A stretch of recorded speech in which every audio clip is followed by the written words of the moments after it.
Hello everyone, welcome to our biology class. Last class में हम लोगों ने प्रॉपर्टीज़ ऑफ एंजाइम की क्या क्या प्रॉपर्टीज़ है ये हम लोग स्टडी किए थे। अभी हम लोग स्टडी करेंगे nomenclature of enzyme. Nomenclature enzyme हम लोगों ने लास्ट क्लास में देखे थे प्रॉपर्टीज़ में कि एंजाइम के पर्टिकुलर प्रॉपर्टीज़ है। Enzymes are generally proteinaceous in nature है, 3 डायमेंशनल कन्फॉर्मेशन है एंजाइम को। नेक्स्ट है it has catalytic property. Next है specificity of the action and reversibility of the action. Next है टेम्परेचर। एंजाइम ये ऐसे पर्टिकुलर प्रॉपर्टीज़ है। और हम लोगों ने देखे थे specificity of the action. Enzymes are specific, highly specific for the specific reaction.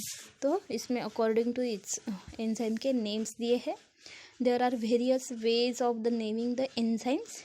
Enzyme को हम लोग वेरियस मेथड से नेम दे सकते हैं। Enzymes are name by adding the suffix as to the name of the substrate on which they act। जैसे हम लोग इसे एंजाइम का नेम दे सकते हैं कि कौन से सबस्ट्रेट पे वो एक्ट करता है, जैसे सफिक्स लगा सकते हैं ASE। इसमें एग्जांपल दिया है प्रोटीएज, नेक्स्ट है सुक्रेज, नेक्स्ट है nucleus which break up proteins.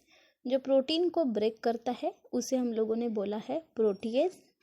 Sucrase जो सुक्रोज को ब्रेक करता है इसे हम लोगों ने बोला है sucrose, sucrase. And the nucleic acid nucleus. इस तरीके से एंजाइम के नेम्स हम लोग बता सकते हैं कि इस किसके ऊपर एक्ट होता है। एंजाइम्स में भी name according to the type can be name according to the type of the function they perform. कौन सा फंक्शन परफॉर्म करते हैं उसके अकॉर्डिंग एंजाइम को नेम दे सकते हैं। एग्जाम्पल है डिहाइड्रोजनेस। डिहाइड्रोजनेस क्या कर सकता है, remove the hydrogen. Carboxylase add CO2। Decarboxylase remove the CO2। Oxidase helping in the oxidation. देखिए एंजाइम को हम लोग नेम दे सकते हैं according to the type of function they perform. कौन से फंक्शन दे परफॉर्म कर सकते हैं। For example dehydrogenase. डिहाइड्रोजनेस क्यों बोलेंगे, क्योंकि ये हाइड्रोजन को रिमूव करता है, इसकी वजह से डिहाइड्रोजनेस। नेक्स्ट है carboxylase and the CO। Carboxylase ये कार्बन डाइऑक्साइड को ऐड करता है। डिकार्बोक्सिलेस जनरली कार्बन डाइऑक्साइड ग्रुप को रिमूव कर सकता है। ऑक्सीडेज, ऑक्सीडेज क्या करता है, हेल्पिंग इन द ऑक्सीडेशन। तो ये कौन सा वर्क करता है उसके अकॉर्डिंग उसका नेम गिवन है। तो dehydrogenase, carboxylase and the decarboxylase oxidase। And according to the international code of the enzyme nomenclature, the name of the enzyme end with an ASE and consist of the double name। Generally enzyme का कैसा international code of nomenclature है उसके according generally ASE end of the enzyme ASE and consist of the double name। double names, first name indicate the nature of the substrate upon which the enzyme act and the second name indicate the reaction catalyst। इसमें हम लोग बोल सकते हैं इसका जो first name है किस तरीके से इंडिकेट करता है। First name indicate the nature of the substrate, substrate का नेचर किस तरीके से है अपॉन विच एंजाइम एक्ट।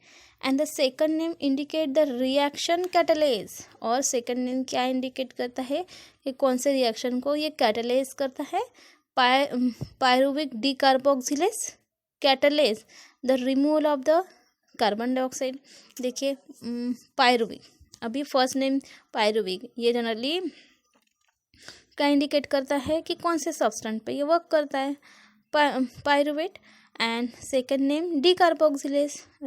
डिकार्बोक्सिलेस में ये क्या कर रहा है, कार्बन डाइऑक्साइड को रिमूव करता है। इस तरीके से हम लोग first name and the second name के अकॉर्डिंग हम लोग बता सकते हैं किस तरीके से एंजाइम वर्क करता है।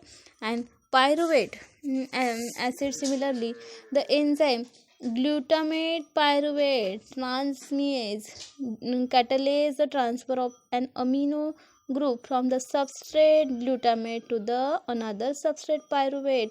अब देखिए यहाँ पे the enzyme glutamate pyruvate, generally glutamate pyruvate transaminase, generally ये किस तरीके से वो कैटेलाइज करता है, it catalyse the transfer of the amino group from the substrate glutamate to the another substrate pyruvate. इसके अकॉर्डिंग हम लोग बोल सकते हैं कि एंजाइम के नेमिंग गिवन है, नॉमेनक्लेचर किस तरीके से ये एंजाइम का है। नेक्स्ट है classification of the enzyme. Now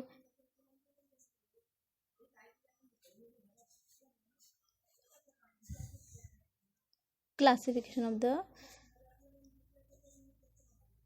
enzyme.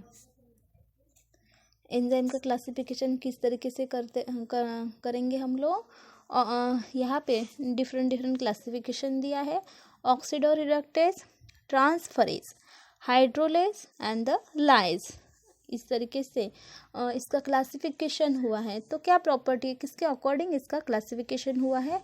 तो फर्स्ट है ऑक्सीडोरिडक्टेज, these are the enzyme catalyzing the oxidation and reduction reaction by the transfer of the hydrogen and or the oxygen, for example alcohol dehydrogenase। देखिए ऑक्सीडोरिडक्टेज generally क्या कर रहा है ये, this enzyme catalyzing the oxidation and reduction, इसके से oxidoreductase by transfer of the hydrogen, ये hydrogen का ट्रांसफर कर रहा है, और the oxygen, for example alcohol dehydrogenase.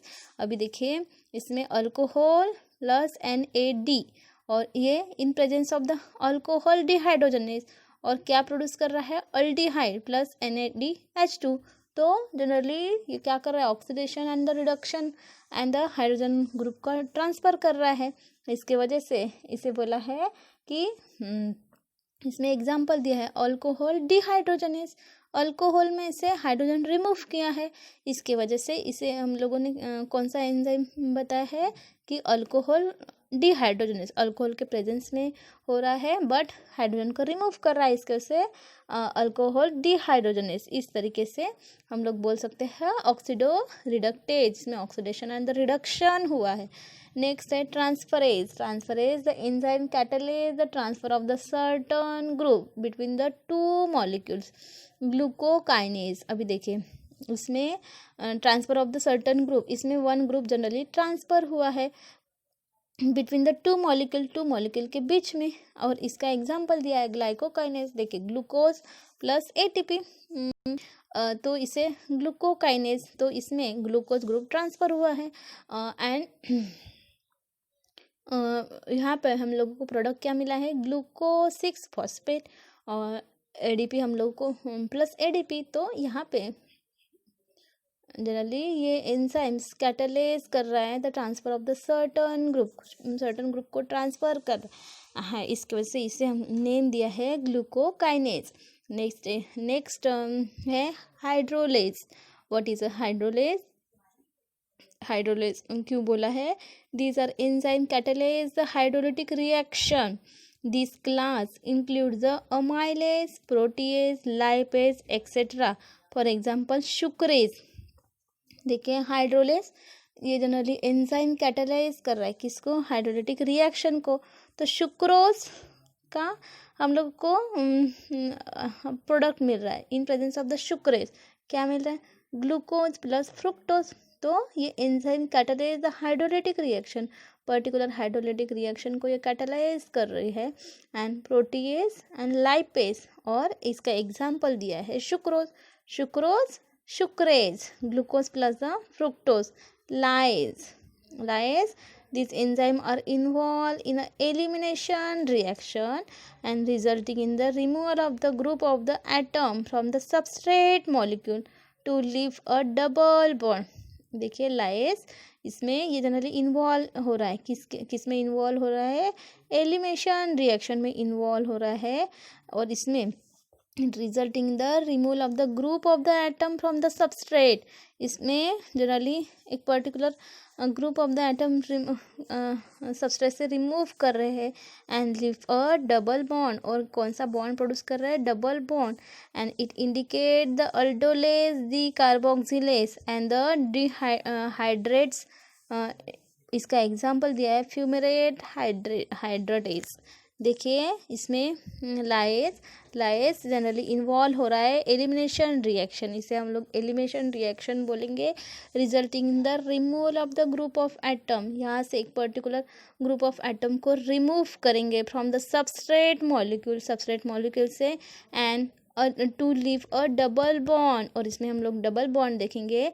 It includes the aldolase, और इसमें क्या इंक्लूड होता है, तो aldolase, decarboxylase and the dehydratase, और इसमें एग्जांपल दिया है फ्यूमरेट हाइड्रेटेज। तो इसमें ये रिएक्शन दी है histidine in presence of the histidine D carboxylase, और यहाँ पे हिस्टामाइन मिला है हम लोगों को, प्लस कार्बन डाइऑक्साइड मिला है डी कार्बोक्सिलेज। तो इस तरीके से नेक्स्ट है isomerase. This enzyme catalyse the structural rearrangement with in a molecule. ये एंजाइम कैटालाइज कर रहा है structural rearrangement within a molecule. Their nomenclature is based on the type of the isomerism, और ये nomenclature किसके ऊपर based है, type of the isomerism. Thus these enzymes are the identified as racemase, epimerase, isomerase, mutase. For example, xylose isomerase. इसमें structural rearrangement with in a molecule, and ये generally molecule में structural rearrangement किस तरीके का rearrangement हो रहा है, देखिए ग्लूकोज 6 फॉस्फेट, तो ये स्ट्रक्चरल रीअरेंजमेंट कैसा हो रहा है, ग्लूकोज का क्या बन रहा है, फ्रुक्टोज 6 फॉस्फेट, जस्ट अरेंजमेंट, इसकी वजह से आइसोमर दिख रहे हैं एक दूसरे के। तो isomerase and is based on the type of the isomerism, and thus the enzyme are identified as a racemase, और इसे रेसिमेज, इपीमरेज, आइसोमरेज, म्यूटिएज, और इसका एग्जांपल है झाइलोज आइसोमरेज। एंड नेक्स्ट है लाइगेज और synthetase. These are the enzyme which catalyse the covalent linkage of the molecules utilising the energy obtain from the hydrolysis of the energy rich compound. Ligase और synthetase ये generally these are the enzyme, ये generally catalyse कर रहे हैं किसको, the covalent linkage of the molecules utilising the energy obtain from the hydrolysis of the energy rich compound, like the ATP, GTP, glutathione, synthetase, pyruvate, carboxylase. और इसमें कितने amount of energy utilise हो रही है, pyruvate plus carbon dioxide plus ATP in presence of the pyruvate carboxylase. और हम लोगों को क्या मिला है, oxalo acetate plus ATP plus IP inorganic phosphate. इस तरीके से हम लोग ये जो एंजाइम है इसका जो नॉमेनक्लेचर है, अदरवाइज इसका क्लासिफिकेशन है, नॉमेनक्लेचर तो देखा है, नॉमेनक्लेचर एंड द क्लासिफिकेशन, ये जो फंक्शन परफॉर्म कर रहा है उसके अकॉर्डिंग हम लोगों ने एंजाइम का nomenclature and the classification study किया है। नेक्स्ट पॉइंट हम लोग नेक्स्ट क्लास में स्टडी करेंगे।